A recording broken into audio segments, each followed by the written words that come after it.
जेव्हा गरज असते तेव्हा दरवाजा उघडता, काम आम्ही करू, आता दरवाजा लावून बसा. आंदोलन झळका दोन पोलिसांचे आम्ही खा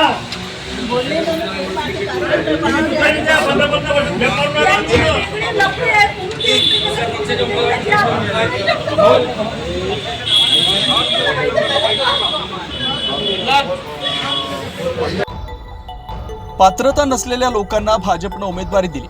मला स्वीकृत नगरसेवक जर केलं नाही तर माझ्या जीवाचं कमी जास्त झालं तर हे लोक जबाबदार राहतील.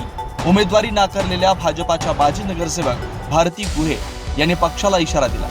काल उमेदवारी अर्ज दाखल करण्याचा शेवटचा दिवस होता. मात्र उमेदवारांची निवड करताना अनेक पक्षांमध्ये नाराजी नाट्य पाहायला मिळालं. भाजप महिला मोर्चाच्या उपाध्यक्षा श्रद्धा गहिलोत यांनी भाजपवर गंभीर आरोप केले.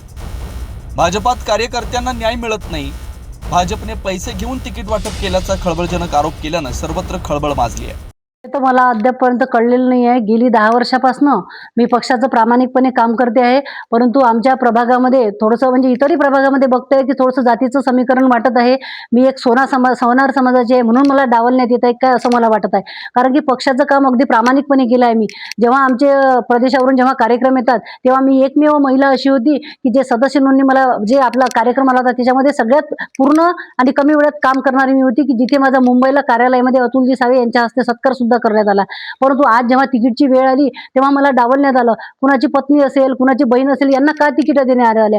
आणि पक्षाचे काही नियम असतात की जे लोक फॉर्म भरतात, जे इंटरव्ह्यू देतात त्यांनाच उमेदवारी दिली जाते. परंतु काही ठिकाणी आपण असं बघत आहे की ज्यांनी फॉर्म भरले नाही, ज्यांनी इंटरव्ह्यू दिली नाही त्यांना तुम्ही उमेदवारी कशी दिली तो माझा प्रश्न आहे. त्यांना उमेदवारी का दिली तुम्ही? त्यांचं संघटनेमध्ये काहीच योगदान नाही आहे. मग आम्ही एवढं काम करू जर आम्हाला डावलण्यात येते याचा अर्थ काय? का बरं असं? माझ्याच प्रभागामध्ये प्रभाग क्रमांक 20 मध्ये ओपन मध्ये मंगेश दादा खोंडे यांच्या मिसेसला उमेदवारी दिली आहे.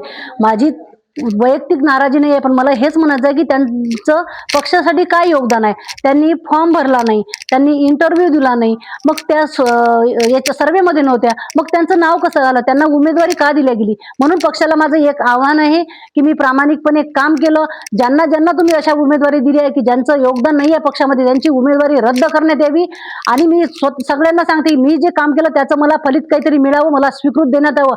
अन्यथा जर माझ्या जीवाला काही कमी जास्त झालं तर आपण सगळे लोक त्याला जबाबदार राहणार आहे.